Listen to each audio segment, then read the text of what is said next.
And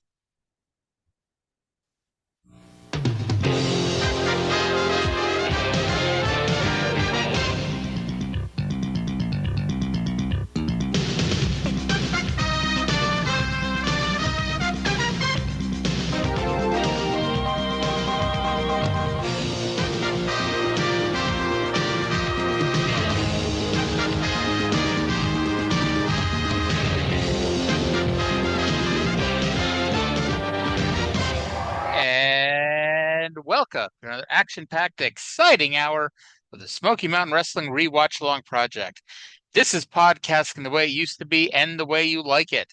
This show is a production of the Something Else Podcasting Network, and it is episode number 150 of Smoky Mountain Wrestling from December 10th, 1994, taped November 7th, 1994, from the Garden High School in Oakwood, Virginia. My name is Arya, and joining me, as always, is the Matthew Raywalt to my Tom Hannafin. It's Trey. Trey, how the hell you doing today? What's happening? I can't sing like Matthew Raywald. So it's not Rusev Day. Well, it might be, but I can't sing it. It's funny. Remember WrestleMania 34? We've talked about this. You were at that WrestleMania in New Orleans.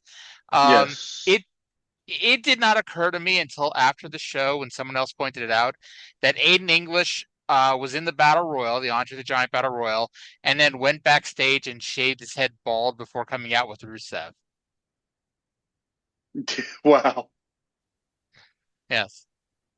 And he's been bald ever since. So it's those WrestleMania haircuts, they tend to last forever, you know. Yeah, like a Texas Stadium haircut. You can never grow hair again if you E- lose to a Von Erich. exactly. Exactly. I guess Vince is the only person that's lost his hair mania that it grew back. Adrian Adonis's hair never grew back. And now that I think about it, I think those are the only two people who lost their hair at WrestleMania. So we're going to include Aiden Well, English in that, even though he didn't officially lose his hair as part of a stipulation. I don't think Adrian's hair had time to grow very much back, did it? I mean, it was about a year, 15 months. How much longer was he with the Fed after that, though? I only think like a couple months. Well, he And hmm? maybe his hair did grow back. If you didn't see him in the Maritimes, or I bet I can find footage of him in New Japan in '88. Maybe we can unravel the mystery. I think he was in the AWA too in later in 87. Yeah, that is what Wikipedia says. And, um, what was I about to say? I'm sure something very important. Um, well, my aunt would tell you if you can't remember, it was probably a lie. So, That's anyway, empirically uh, false. That is empirically oh, false.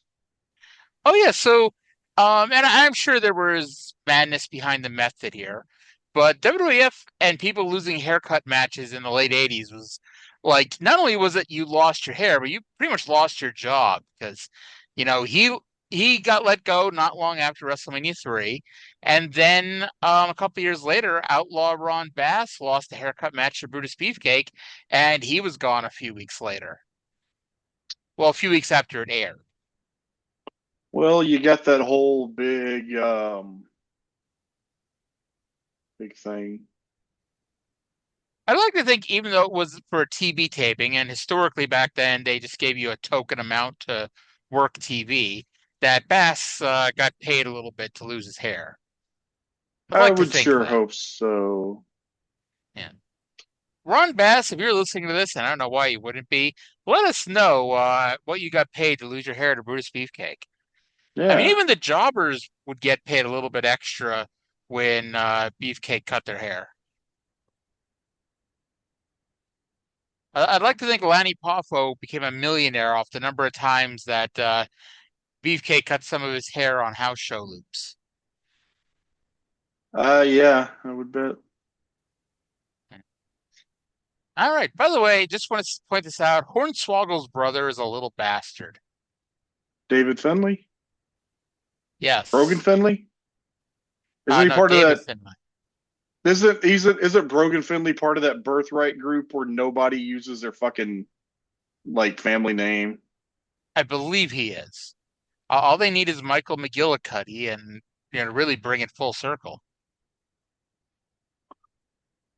Apparently, today's the anniversary of Michael McGillicuddy becoming Curtis Axel. How how about that? Yeah. Do you remember they tried to come up with a reason as to why Joe Hennig was now Michael McGillicuddy?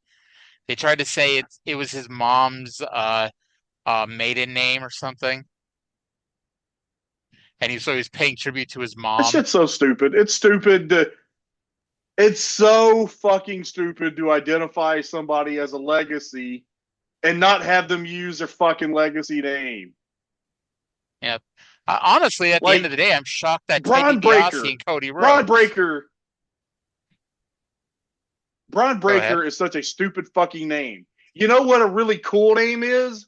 Rex Steiner. Yes, he used that for like a minute. You know, And fucking now Scott's kid Brock. Brock and Rex Steiner. Doesn't that sound great? that would be a great fucking team. But we can't have two Brocks. So he'd have to be a different Well, person. Maybe. the one is finishing up, I hear.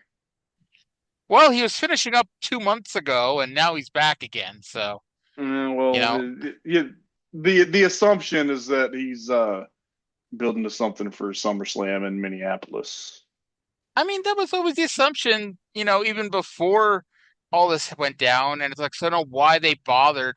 Like, why they bothered, especially since they brought him right back. You got to fool the internet, bro. You I don't have know. a problem with that because here's the thing. Here is the thing that I have discovered. Kayfabe, as it existed in the 80s and before, no longer exists. So what wrestling promoters, it's really brilliant what wrestling promoters have done to compensate is that they have let the fans, they can't work the fans anymore, but they have let Mhm. the fans know just enough insider information that it's just self perpetuating. The fans will work themselves. Well, speaking of the fans working themselves, and I may be working myself here, but Tommaso Ciampa and Mark Briscoe are having some sort of a hardcore match on Dynamite right now, and Ciampa reached into a garbage can full of weapons, and I I think he may have accidentally snapped a mouse trap in his own hand Oh, because he reached his hand in there. It wasn't like, oh, he reached his hand in and we look away for a minute and we go back and the thing is on his hand. No, he reached in there and it came out on his hand. it sucks. Yes. By the way, Mick Foley is well, I don't know if he's all elite, but he's going to be part of the buy-in on Sunday at It's Double or awesome. Nothing. We, Yes. we've if you haven't uh, gathered from the Smoky Mountain Wrestling podcast, and we'll gather more today. We like Mick Foley here on the show. Mick Foley is a quality wrestler and a good human being. He is. It's like I don't know if I've ever really talked about this on the show, but it's like Mick Foley. Like, so I started watching wrestling in October 1999. So like Hmm. the first angle that really resonated with me was the Mick Foley's retirement angle. So Okay. it's like That wasn't where I he thought you were was going with it, and I'm happy that it's not where I thought you were going with it. no, but he was like Mick Foley was the first wrestler to really make me care about something in wrestling. So that he's always meant a lot to me in particular. He would rank very, very highly on my list of favorite wrestlers of all time. See, I thought you said October 1999. For some reason, I thought you were going to tell me that the angle where Mankind was feuding with Val Venus, and Val Venus shoved Mr. Rocco down his tights, That and Mick. that storyline was going on the first Raw that I ever watched.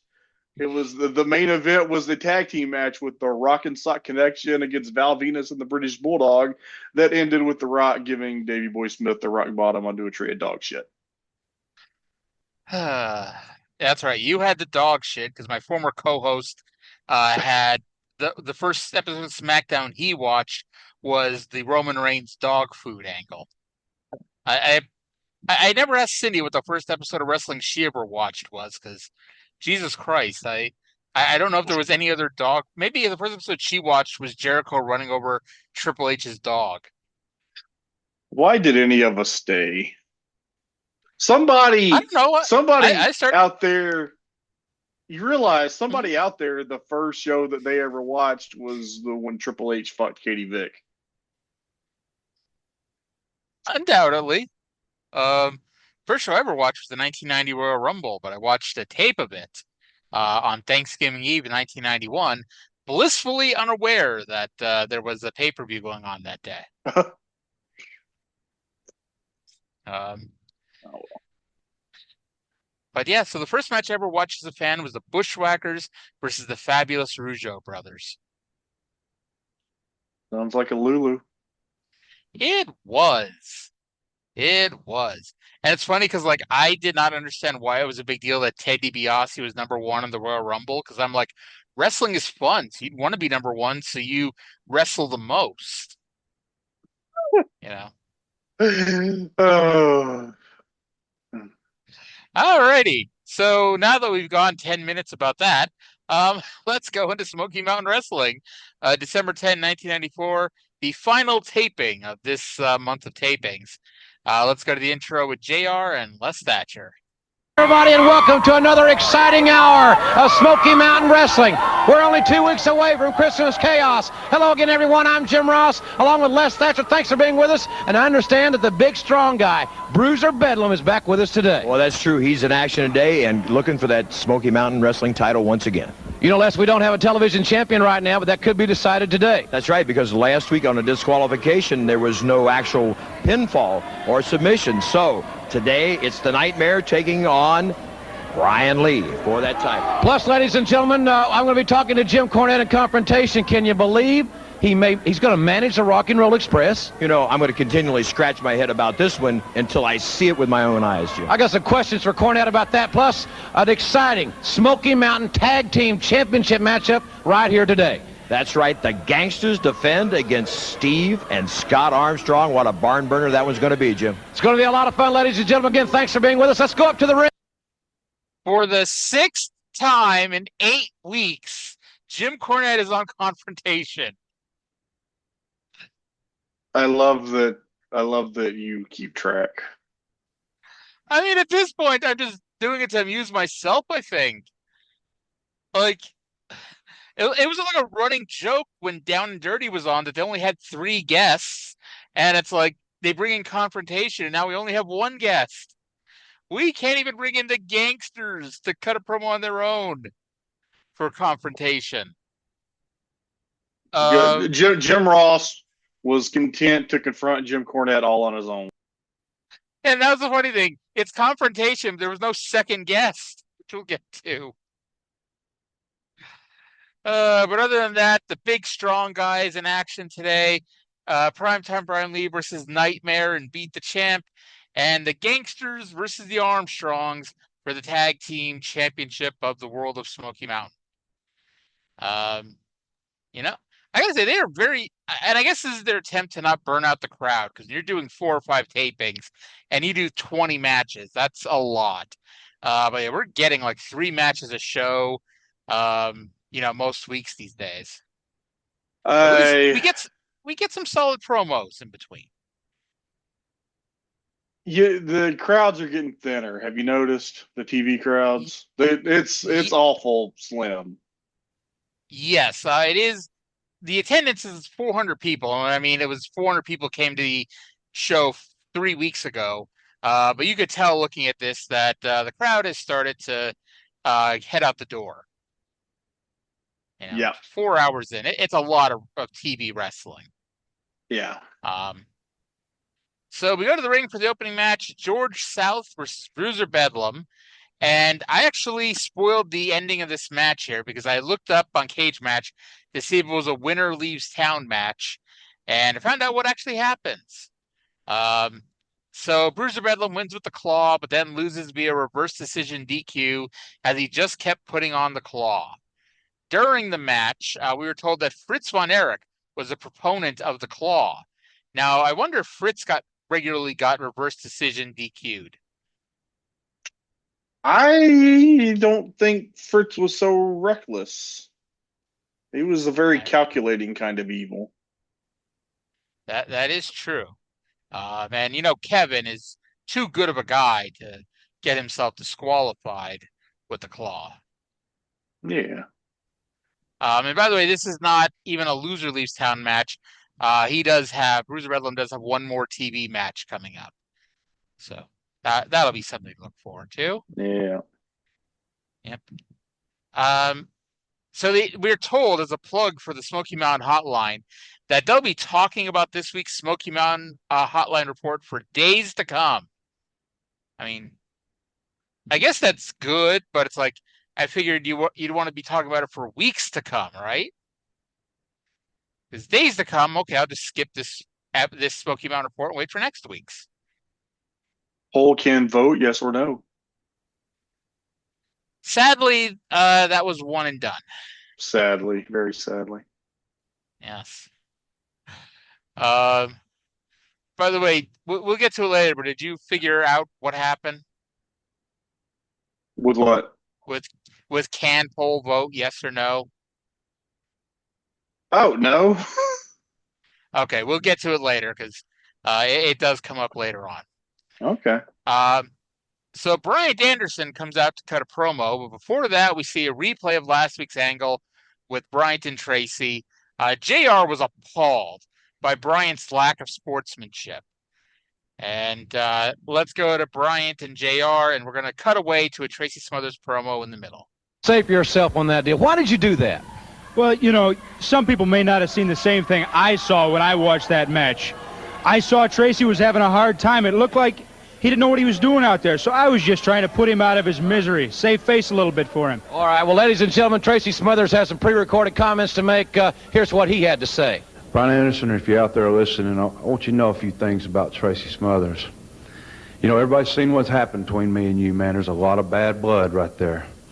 But, you're the one started. You're the one instigated. And just this past week, in the submission exhibition, you hooked your man pretty quick, man. You hooked him real quick. But I hooked my man a little bit quicker.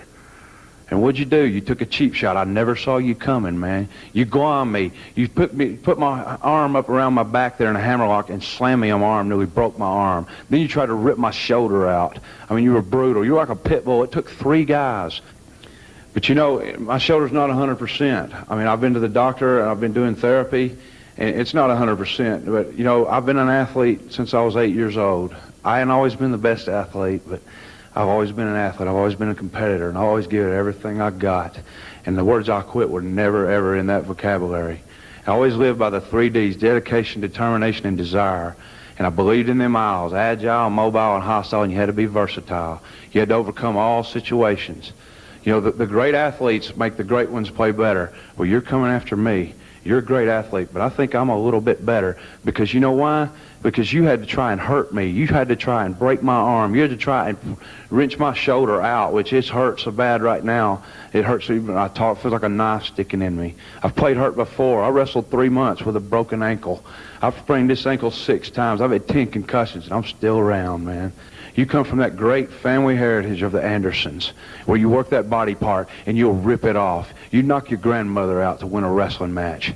But you know something? Winning's not everything. Sometimes when you win, you really lose. And sometimes when you lose, you really win.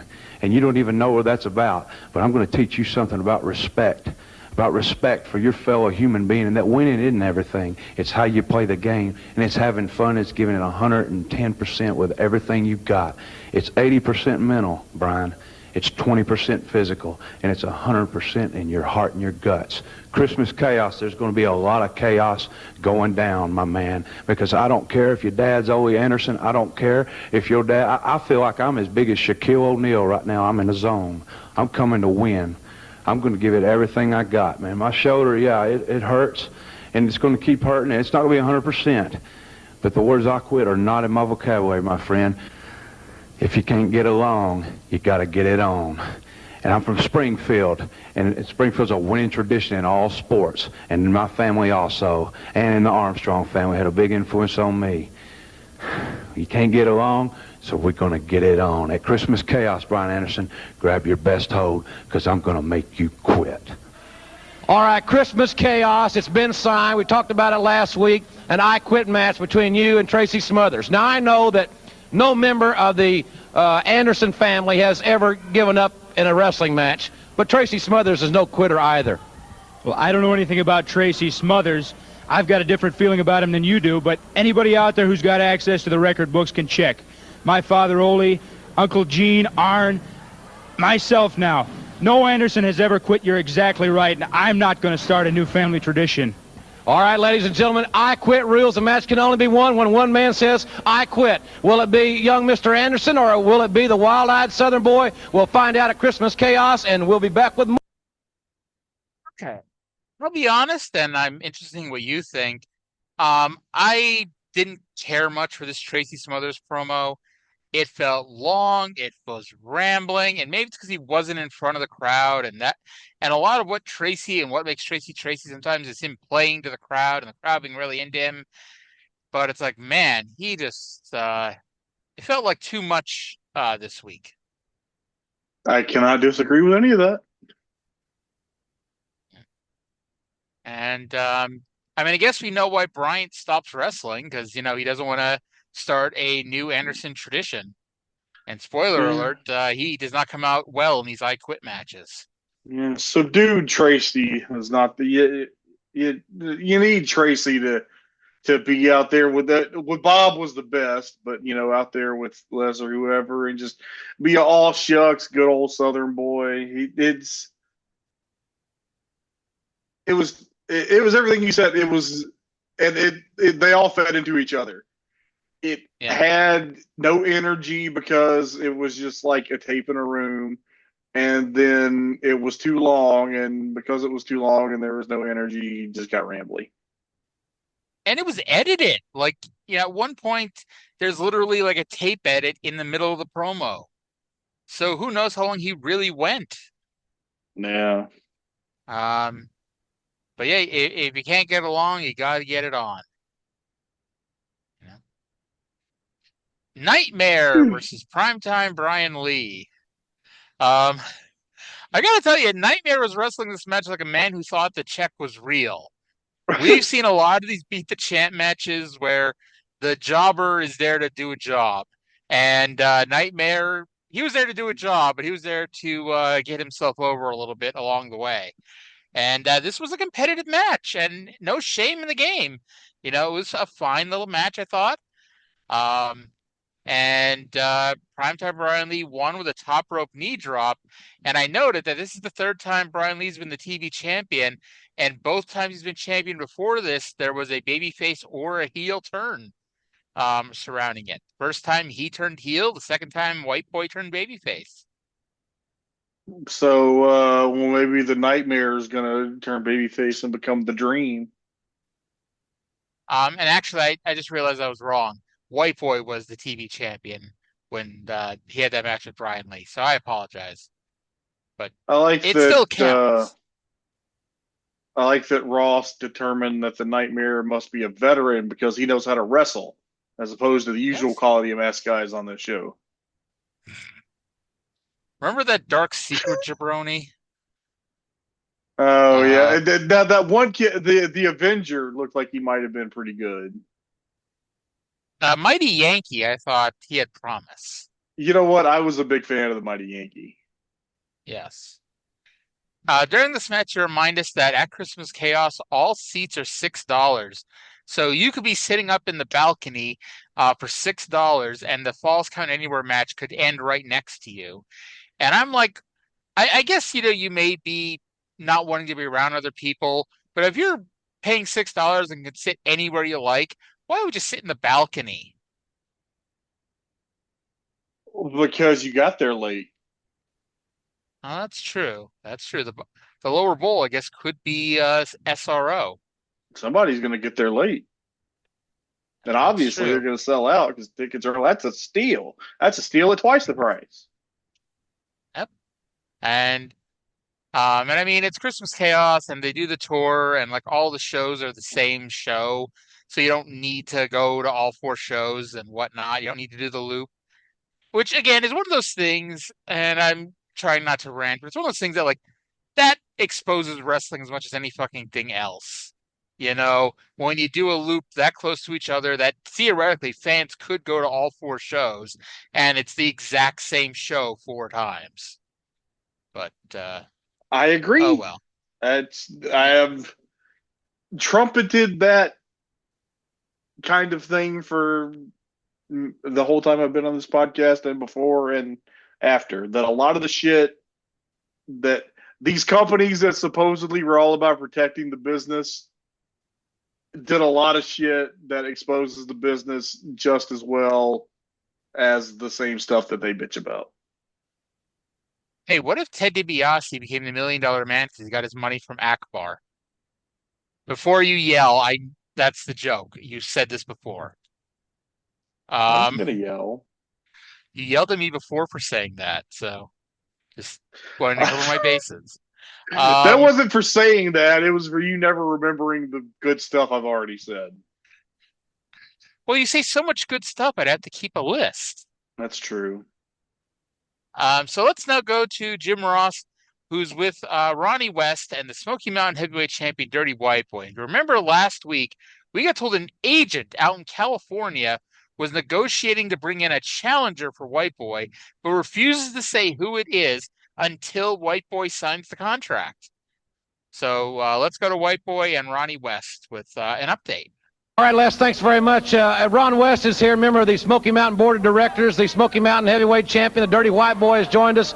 I understand this agent from Los Angeles is really insistent that his men get a shot at the Smoky Mountain title. Have you found out who this guy is? No, Jim, we hadn't found out who the man is yet, but I'd like to tell the agent one thing. In California, it's not like it is in Smoky Mountain. One thing they have to do, we're not like some of the other wrestling organizations that just brings guys in and put them against the champion. He's got to come in Smoky Mountain and prove himself that he is a top contender.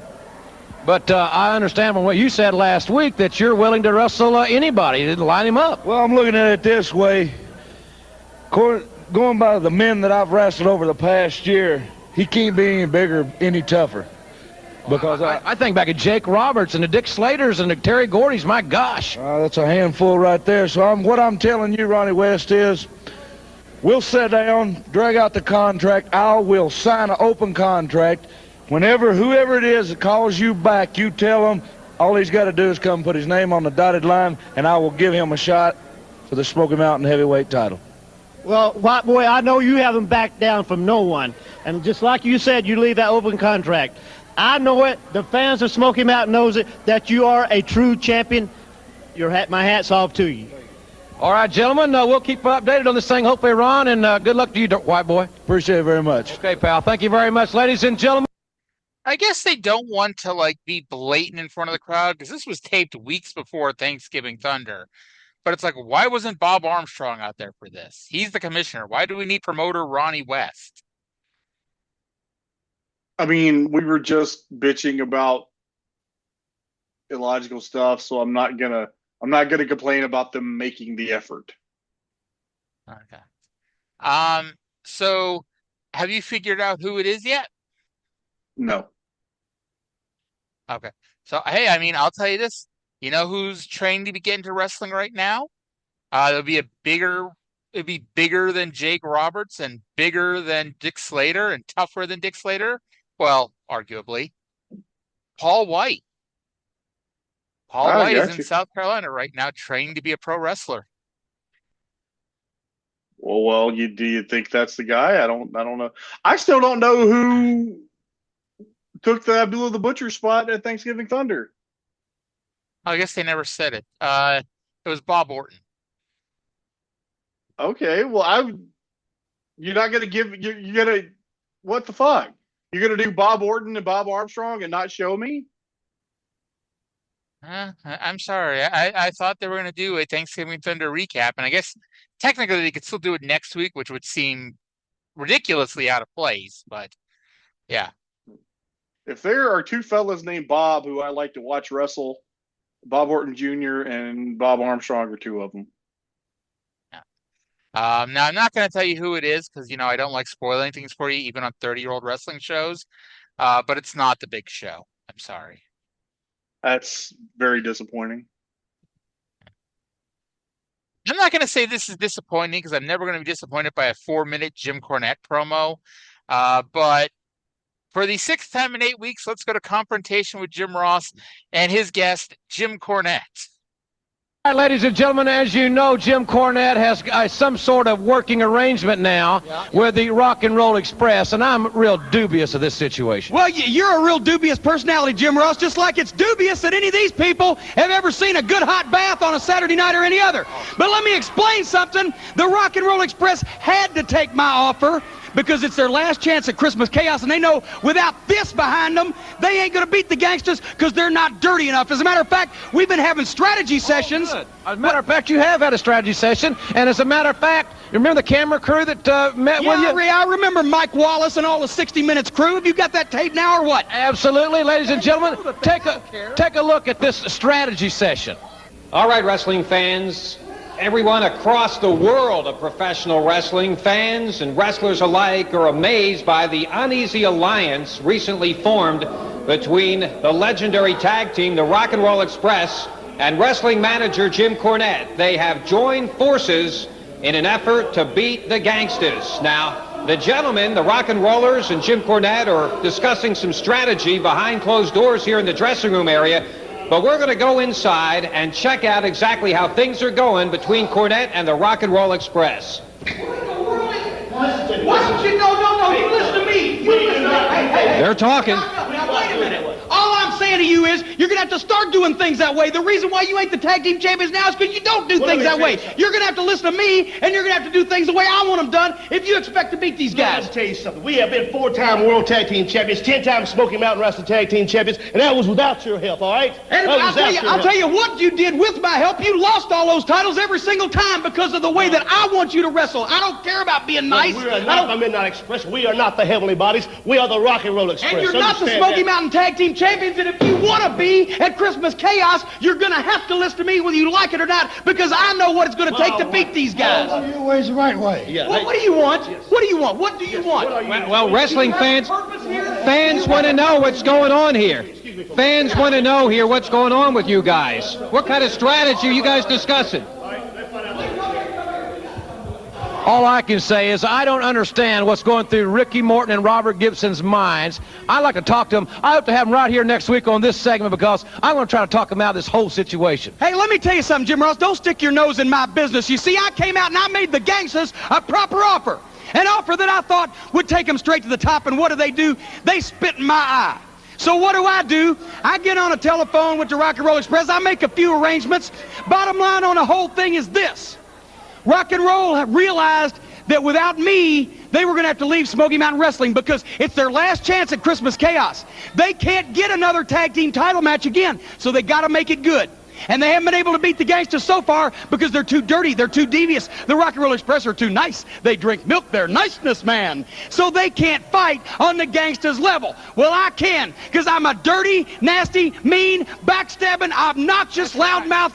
You certainly are. I agree to all of that. You certainly are. All I'm saying is I can teach the Rock and Roll Express what they have to do. I made a promise and I made a vow because I want the Rock and Roll here and I want them champions because I want one of my teams to be the one to run those stinking, scurvy, slimy dogs out of Smoky Mountain Wrestling. I want to take credit for it, and the Rock and Roll Express are my project. They have been for 10 years, and nobody is going to take them away from me, least of all the Gangstas. At Christmas Chaos, I give my word of honor. Oh, yeah, that means a lot. Well, that's real valuable. As a matter of fact, even better than my word of honor, I'm telling you right now, I'm going to win the Smoky Mountain Tag Team title for the Rock and Roll Express. I guarantee you that. Don't bring them out here next week and try to talk them out of nothing, because I got my plans, and my plans are working out pretty good. Well, if I have my way, they'll be here next week, and I'm going to do my best to talk them out of this deal because they can't trust you. Look at yourself.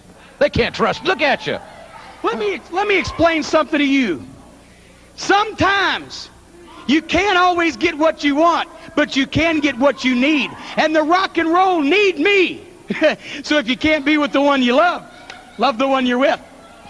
Well, que sera. Ladies and gentlemen. I don't want to call Ricky Morton a liar, Trey. But the Rock and Roll Express right now are only 9 times Smoky Mountain Tag Team Champions, not 10. Are you counting the one in Michigan? I am counting what it's saying on the always reliable Wikipedia. I guess I did not scroll up and double check it. Let me see.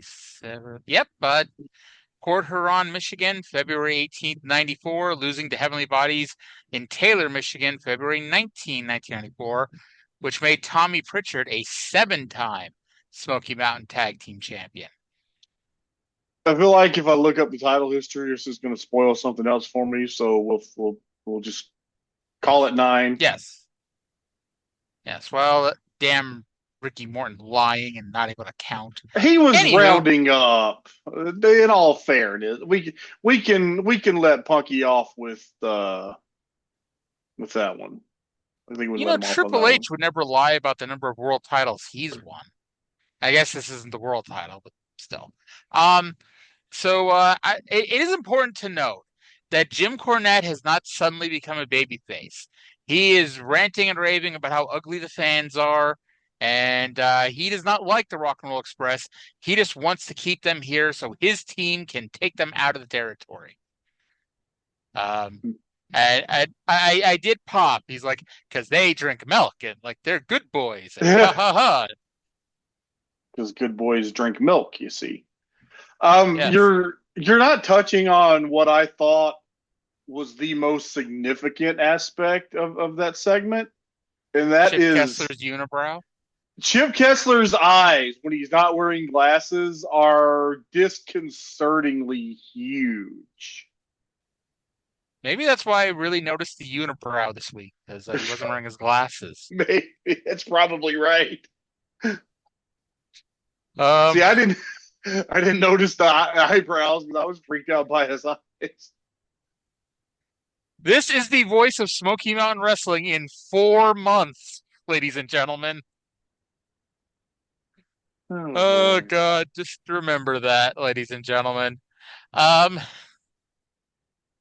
yeah, the Rock and Roll Express and Jim Cornette are not getting along. Next week, Jim Ross is going to try to talk the Rock and Roll Express out of being with Jim Cornette, because 6 out of 8 weeks with Cornette is not enough on Confrontation. We're going to go 7 out of 9 next week. Oh God. Hey, there's never a bad reason to have a Jim Cornette promo on a show, but I don't know. I just think it's ridiculous a bit here. Yeah. Replay of last week's Chris Candido Cactus Jack match that ended how it ended. And then we go now to Chris Candido and Tammy Fytch, who are here to prove that they are not abusing Boo Bradley. They're not treating him poorly. Let's just go to Chris and Tammy, who are going to explain things to us. It'd be good if we unmuted. All Tammy Fytch and myself here today is to prove once and for all that we do not mistreat that idiot Boo Bradley. It's winter time out right now, and Boo Bradley no longer lives in the cardboard box in our backyard out in the freezing cold elements. We have found a place befitting a man of his stature right here in the boiler room of our apartment building, where he can stay all day and play with that stupid cat, and no one has to put up with his ugliness, and he can play with that idiot cat till he's red in the face. Hey, Boo! Boo, listen to me, Boo. Are you listening? I'm going to take that cat right now. I'm going to take her. And you know what? You can have her back on one condition. You have to do your job, and you have to run Cactus Jack out of Smoky Mountain Wrestling at Christmas Chaos. Do you hear me? Yeah. That's the only way you're going to get her back. If you don't, I'm going to throw her in a burlap sack, take her to the nearest bridge, and throw her in the river, and you'll never see your little precious kitty again. So what are you going to do? You want your cat. What are you going to do? I'll get him. What are you going to do? I'll be Cactus. What are you going to do? What are you going to do, Dan? Run him out of Red Wrestling. And then what? Dumb cat again. And then, maybe you'll get your peg now. Now, Get that stupid cat. You don't deserve her. You're not going to get her back until you do your job. Come on! Hey! Where are you going? Boots!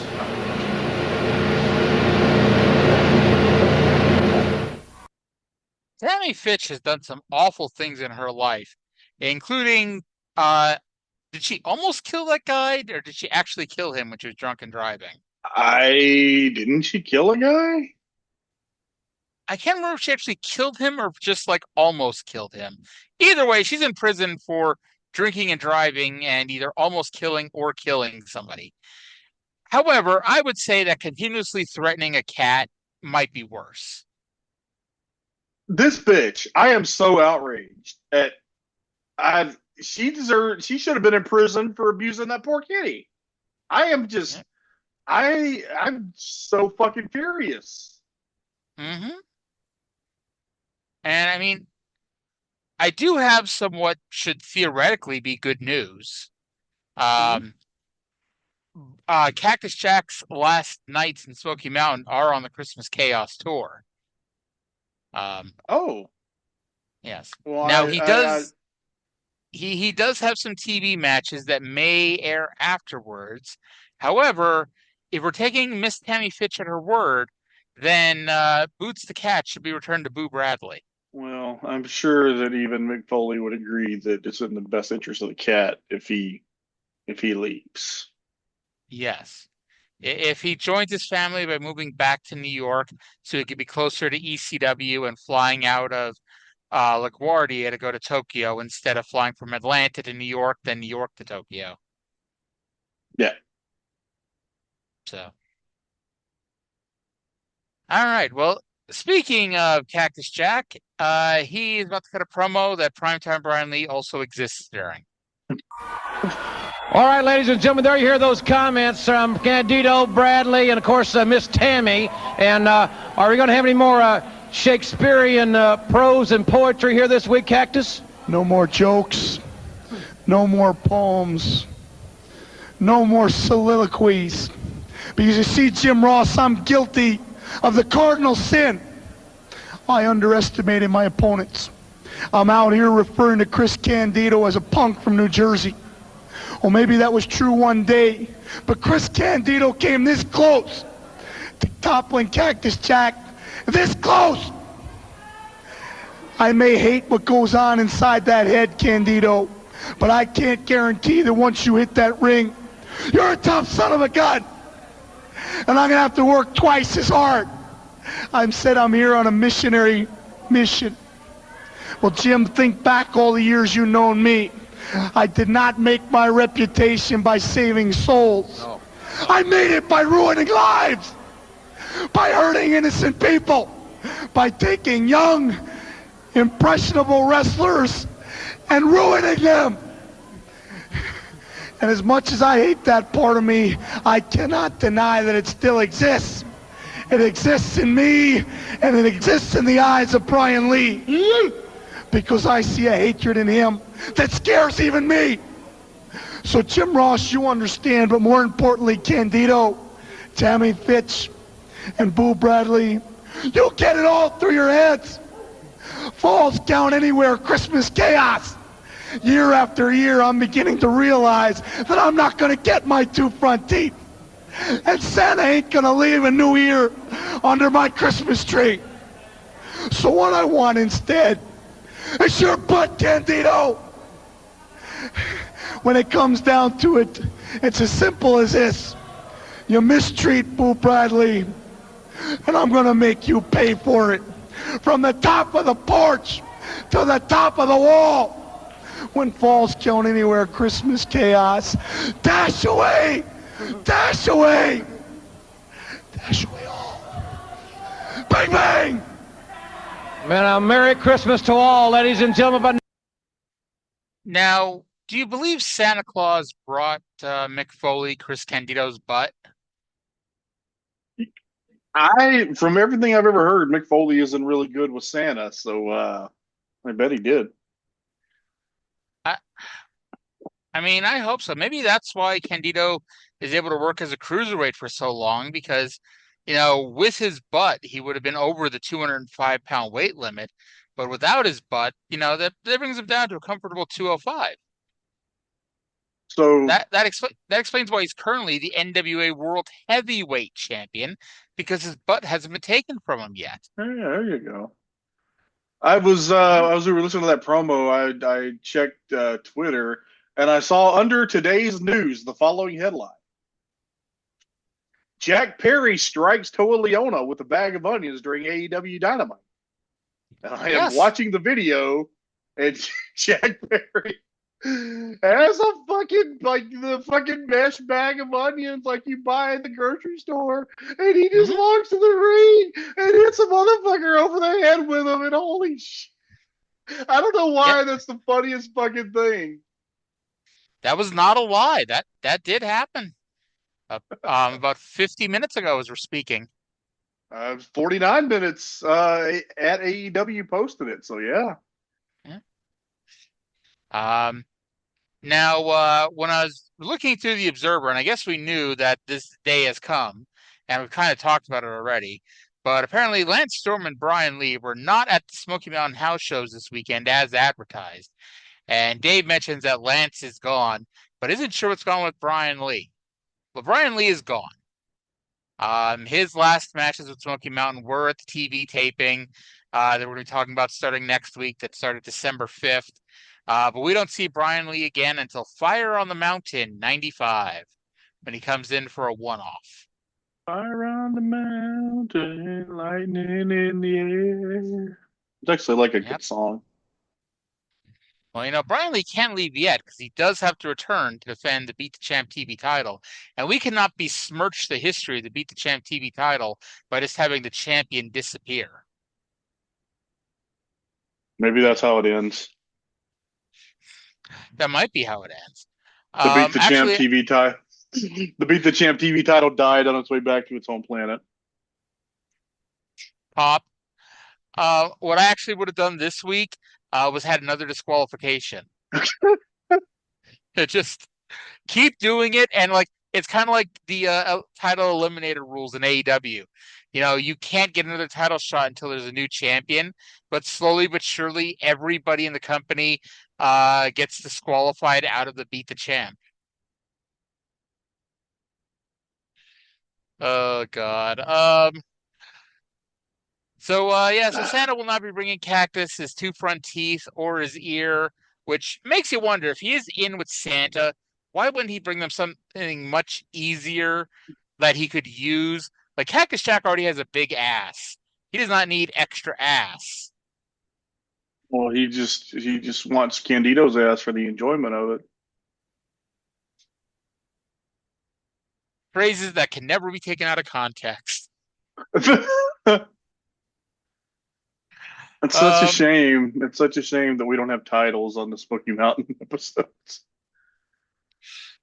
Cactus Jack just to enjoy Chris Candido's ass. Tag team champions, the Gangstas, with Uptown D'Lo Brown versus Scott and Steve Armstrong. And before this match began, I just wrote, this finish can only be one of two things. Either the Gangstas win outright, or Cornette causes some kind of DQ. Because ultimately, why would Cornette allow this match to happen? I'm not saying the Rock and Roll Express were going to interfere, because they're good, upstanding young men who drink their milk. But Jim Cornette specifically wants the Rock and Rolls to win the belts. And I think that even though he's made a deal with the devil with the Rock and Rolls, he would never make a deal with the Armstrongs. He would never lower himself to that degree. Yes. Make deals with Armstrongs. Yeah. So you would think he'd go out of his way to try to prevent them from winning, but that's not what happened. So this is when I discovered the issue with the can poll vote yes or no thing from last week. Trae, are you looking at your keyboard right now? Yeah. You notice how the letter C is suspiciously close to the letter F? Yes. It's supposed to be fan poll. Oh, yes or no? Well, that's still not grammatically perfect, but it's better. Yeah, that's what it was this week, and that's when I was like, oh, I figured it out. Now, by the way, the fact that still made it onto the air on a taped show is fucking ridiculous. How did nobody catch that before this point? But I'd love to know. Yeah. Anyway, JR claims the Gangstas are not polished, nor are they smooth operators. One of those things, I don't know how he would know that they're not smooth operators. Well, But, I mean, we don't know their business.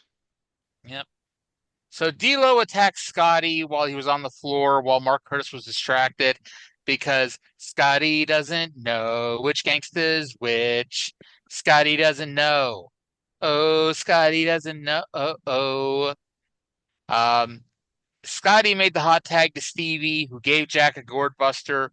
We're told, and I had to laugh at this because again, I mean, they tried to do commentary live to tape, and they try because post-production editing costs money and takes time, and so they tell us that if Steve Armstrong uses the missile dropkick on New Jack, then it's over.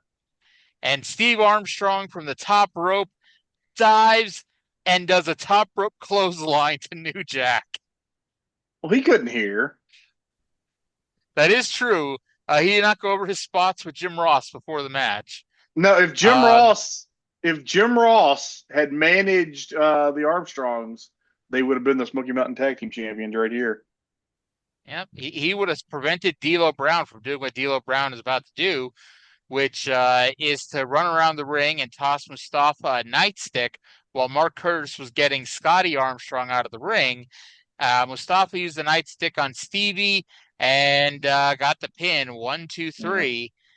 And notably, Bullet Bob Armstrong, who 3 months ago prevented the Gangstas from winning a match by cheating, did not give a fuck when the cheating occurred to his boys. You think that Jim Ross would have prevented D'Lo Brown from interfering by warning him that I'm going to be your boss in about 4 years? Oh, God. Maybe D'Lo would have shook his head back and forth like a bobblehead doll.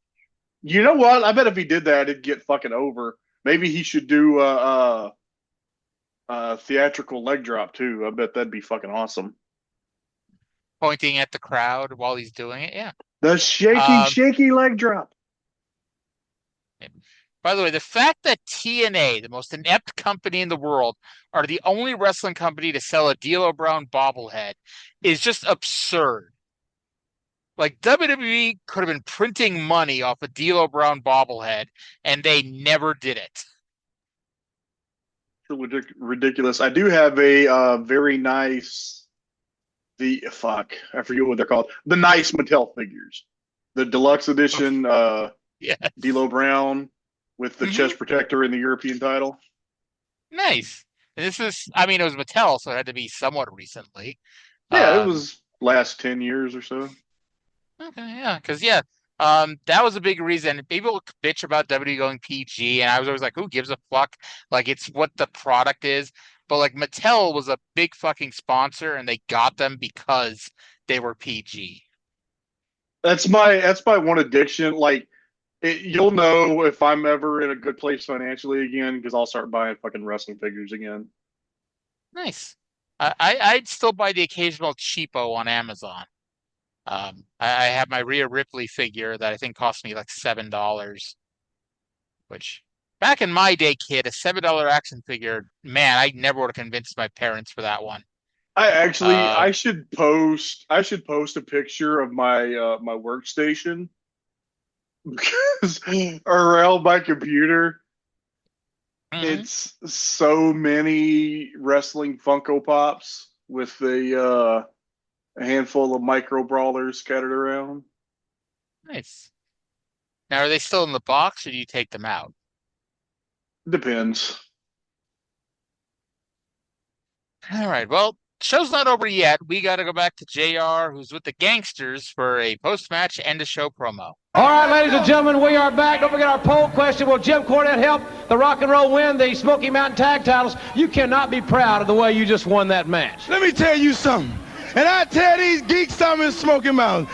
Any way I can win, by any means necessary, that's how I'll I'll do it. If I got to cheat to do it, that's what I'm going to do. If you don't like it, close your eyes, because I done told you once, and I'm going to tell you again, I'm going to do any and everything I can for us to keep the belt, and I don't care who complain about it. You can write the commissioner, you can call your congressman, you can even call the president. I don't care. We got it, and we going to keep it. If you don't like it, hey, that's something that you got to worry about. But what about Jim Cornette and the Rock and Roll Express? Rock and Roll Express, for the last couple of weeks now, we done beat you all over. Tennessee, Kentucky, everywhere with Virginia, West Virginia, and we still got the belt. And everybody's still crying because of the way that we keep the belts, you understand? It don't mean nothing. Y'all can get Cornette if you want, but if I was you, I wouldn't trust Cornette no further than I can throw him, partner. So you're going to have a whole lot of people to deal with. You got me, you got Mustafa, and then you got about 15 to 20 security people I'm going to bring. So you better have eyes in the back of your head, the side of your head, and in the front of your head, partner, because you got some long days ahead of you. All right, ladies and gentlemen, there you hear from the Smoky Mountain Tag Team Champions. We'll talk more about Christmas. Okay, so hey, that New Jack fellow, he's he's been cutting some TV promos. We haven't had to put the warning at the bottom of the screen lately. That New Jack fella has some really interesting ideas. I'd love to subscribe to his newsletter. So yeah, this is where it's sad that Smoky Mountain has really always had a very shallow tag team division, because now would be the time to okay, get the Rock and Roll Express out of the tag title picture and move on to another babyface. But they don't have any other babyface teams. They have the Armstrongs who come in occasionally. They just got rid of, Jericho and Storm. Lee and Storm didn't work out. They don't have any tag teams. Basically, they have to switch the titles here, even if Cornette wasn't involved. It's time, because they need to freshen things up a little bit in the tag title situation. And that's where we are. But that's how the show comes off the air. And we are officially 75% done. 150 down, 50 to go. Wow. Three quarters. And I do have a little bit of breaking news, and I saw the promo on mute. I just didn't know what she was talking about. Willow Nightingale is injured, and she has forfeited not only her spot in the Owen Hart tournament, but also the TBS title. Oh, that's too bad. We want to wish her well. She's wonderful. Yep. And so she will now be replaced by a wild card entrant. And her match that was scheduled this Sunday, which was supposed to be Alex Windsor versus Willow Nightingale in the first round of the Owen tournament, will instead be Athena versus Mina Shirakawa. That'll probably be pretty good too. I picture it will be. I'm not saying I'm not a fan of Mina Shirakawa, but I think at least most of the Japanese women's wrestlers that they brought in that I could think of, she is the weakest wrestler.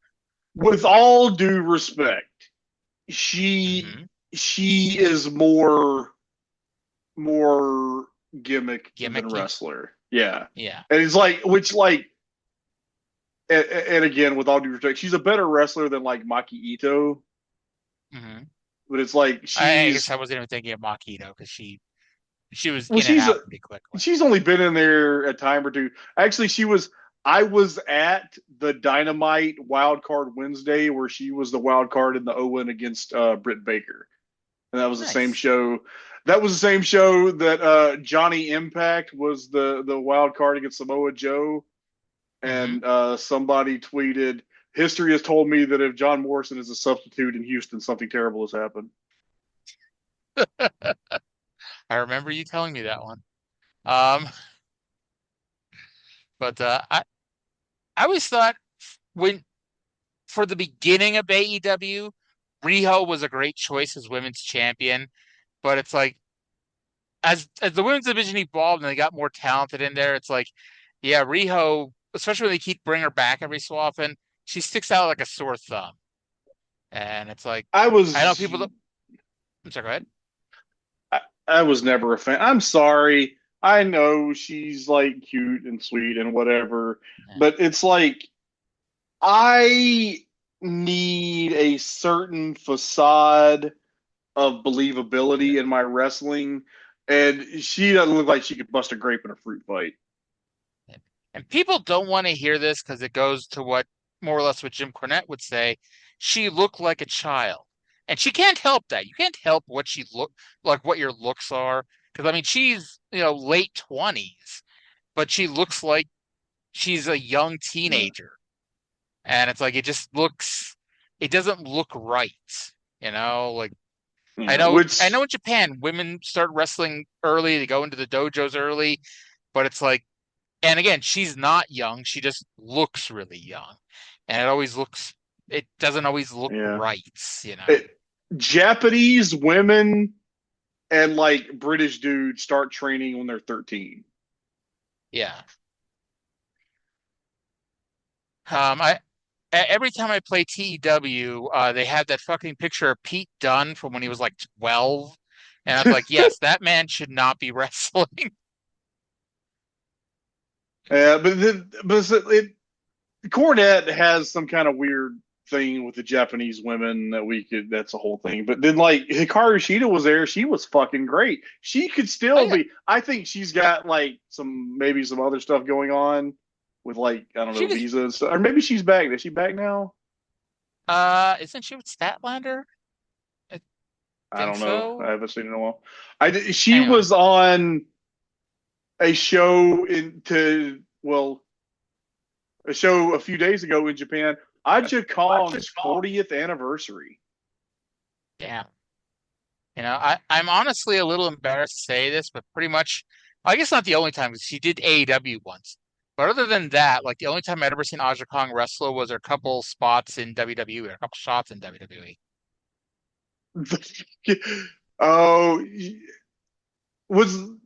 Wasn't she the one that backfisted Chaparita Asari so hard that like Vince dropped the whole thing with the Japanese women?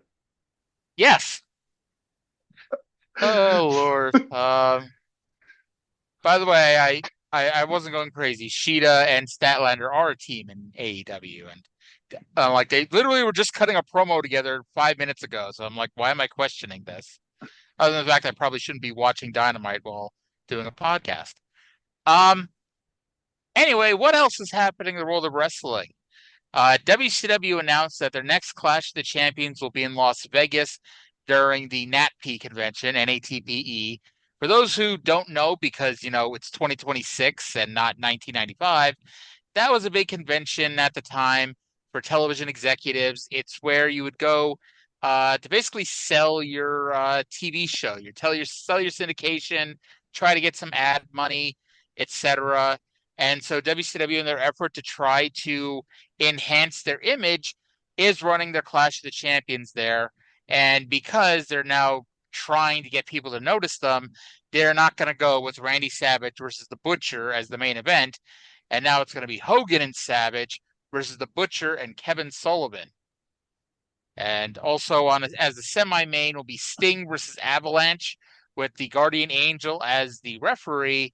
And there's kind of a famous quote that comes out of that match.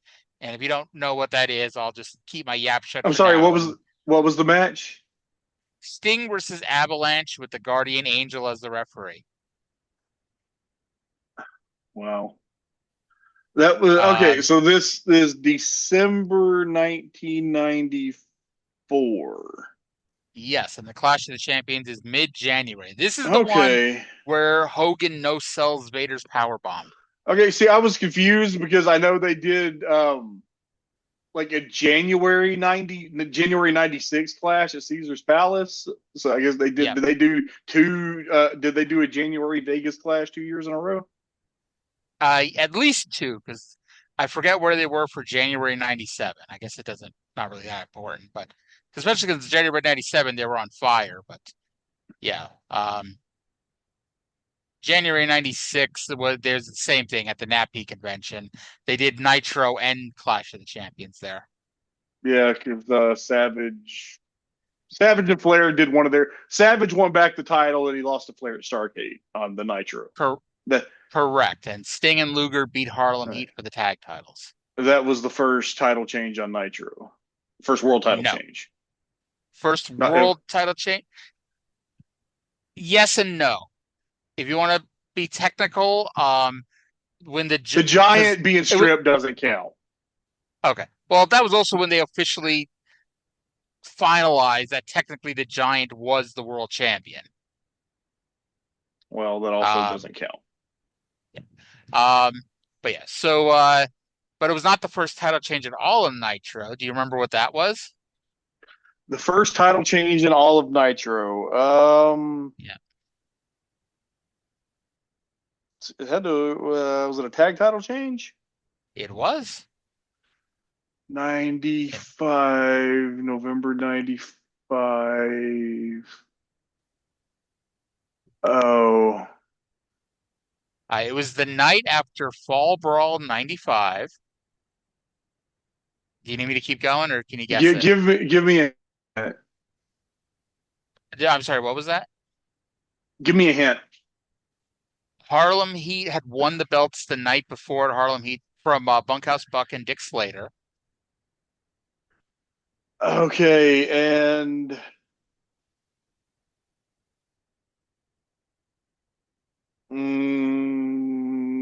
the American Males? It was, in fact, the American Males. All right. Look at me. Yep. And actually, Harlem Heat made a habit of losing the belts the night after Fall Brawl, because a year later, they lost the night after Fall Brawl to Public Enemy. And then in 1999, they won them at Halloween Havoc and lost them the next night. Yes. Well, blame Russo for that. I blame Russo for just on principle. But speaking of Harlem Heat, also on the Clash of the Champions, they will be defending the WCW Tag Team titles against Stars and Stripes. So speaking of Harlem Heat and Marcus Bagwell, and in case you're wondering, when did Harlem Heat win the belts? Well, technically, they haven't won them on TV yet. They taped a match on December 8th that will air January 7th of them winning the belts from Stars and Stripes. So the first World Tag Title reign of Booker T and Stevie Ray is technically in the books. Okay. But also tells you with Starrcade 3 weeks away, there will not be a World Tag Team title match. Well, that was the Starrcade that was the WCW and New Japan. That was the original Forbidden Door. That was 95. And as a kid, I loved Oh, you're show. right. Oh, fuck, you're right. 94 was the fucking Hogan and Butcher thing. Okay. I'm having a real struggle with 94 and 95 right now in particular, just in this conversation. It's all good. It's all good. And we got some more news. Sabu has signed with New Japan and signed a short-term contract with New Japan, and he's going to take part of WrestleKingdom -12, or as it's known to normal people like Trae, Battle 7. And, he teamed with Chono, didn't he? Or was that a... He did. He teamed with Chono to take on Tatsumi Fujinami, and Trae, I told you I need you to pronounce this name for me. Junji Hirata. It's Super Strong Machine. Yes. Well, Dave said he used to be Super Strong Machine, and I didn't want to say Super Strong Machine because you would have said, well, oh, that's Junji Hirata. Well, no, I was just, for anybody listening, because, like, Super Strong, I feel like most people are more likely to know Super Strong Machine than Junji Hirata. That is true. Now, this short-term contract with New Japan would actually have a long-term problem with Sabu and his primary American employer, Extreme Championship Wrestling. Oh, yeah. That is coming up, ladies and gentlemen. I think it's the same weekend that Chip Kessler becomes the lead announcer on this program. You remember, so that's going to be a hell of a weekend. You remember when we said that Jim Duggan getting burned by General Akbar was Bill Watts' 9/11? I think that Sabu no-showing that one ECW arena show was Paulie's 9/11. And it's funny, like, he went all fucking scorched earth on Sabu for that, and I get it, but it's like, what's not remembered was that show was supposed to be a week before, but got pushed back because a bunch of other people had Japanese dates. And it's like he would not make a the same thing for Sabu. By the way, Sabu had a brief IWGP Junior Heavyweight title reign in '95. Nice. By the way, WrestleKingdom -12 also had a tournament sponsored by Men's Underwear. Oh, have you ever noticed, like, all through the '90s in New Japan, in the middle of the ring, the ad is BVD? Yeah. I did not know because I didn't watch New Japan back then, but yes. Yeah, it was fun. It's so funny to me. It was so funny to me when people started like throwing a fit about WWE ad stuff like sponsorships for the ring mats, because I'm like, how is this an issue for you? To me, I don't even know if that was as big of a deal. I think it's because a lot of people because the first one was Prime Energy, and it was a Logan that's Paul fair. thing. That I'll be aspect honest, of it is fair. I was a little perturbed by it too, but it's like, of all fucking people to make me see common sense, it was fucking Logan Paul, because he basically said the truth. They're gonna do it anyway, so it's like, why am I gonna fight them on it? If they want to give me money, why am I gonna fight if they're gonna do it anyway, whether I say yes or no? Yeah. Again, and I didn't care in the first place because the wrestling that I love the most in the world has an underwear logo in the middle of the ring. By the way, I don't know if there's actual footage of the full match, but WrestleKingdom -12, aka Battle 7, is the famous Sting versus Tony Palmore match. It was a kickboxer from like the 80s. I bet I The have winner that of the 1995 Worst Worked Match of the Year award. So there's got to be a video of the full match out there somewhere. I could probably send it to you when this is over. I was gonna say, do you still have New Japan World? Check if it's on there. I know a lot of the. I have my own New Japan World. Well, yes. Oh, never mind. All right. Now, a month ago, we talked about how AAA put on When Worlds Collide, one of the most fantastical wrestling cards ever, especially of the 90s, and had some all-time great wrestlers and future Hall of Famers on it. And this week, Vince McMahon, he either saw it or one of the people who he hires to watch these things saw it for him, and they signed somebody off of that card. Now, you might be sitting here thinking, wow, I didn't realize Eddie Guerrero or Rey Mysterio or, maybe he went after El Hijo de Santo, maybe Conan. Okay, hold on. Can I guess? I think you'll guess it, but sure. Is it Louis Spicoli? It was Louis Spicoli. He's Madonna's, the one person from that show. Madonna's boyfriend. Yes. Oh, God. And, yeah. If you ever need to know how bad wrestling was in 1995, they saw this. They saw When Worlds Collide, and the one person they signed was Louis Spicoli. And nothing against Louis Spicoli, but it's like, I think the only person I would have signed less than him at the time was Santana. Oh, God. But yeah, I still haven't watched that show. I got to watch that soon for my next book. But you should do a bonus show on it. I know it's on the YouTubes. So we may have to do that. I've never actually watched it either. I've never actually watched it either.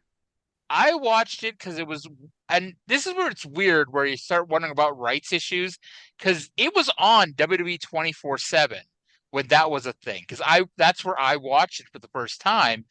However, when the WWE Network became a thing, it was not on there ever. Yeah, that's weird. Yeah. I'm sure we could find it. Anywho, I guess that's going to do it here for this week's program. Episode number 300 is something else coming out in 13 days. And earlier today, I've been talking about my surprise for the 300th episode. My surprise is confirmed. Now, it's not something that you absolutely positively need to listen to that show to hear the surprise, but it's a really cool little thing that I've got for the show. And I think Trae and Sidney will pop for it. I can't wait. Yep. But that's going to do it for this week. That's it for my week of podcasting. I guess not, because I got to do ECW tonight. Anyway, that's going to do it for our week of podcasting on Something Else Podcasting Network. Thank you all for listening. Hope you all enjoyed the show. We'll talk to you again in 7 days. Bye.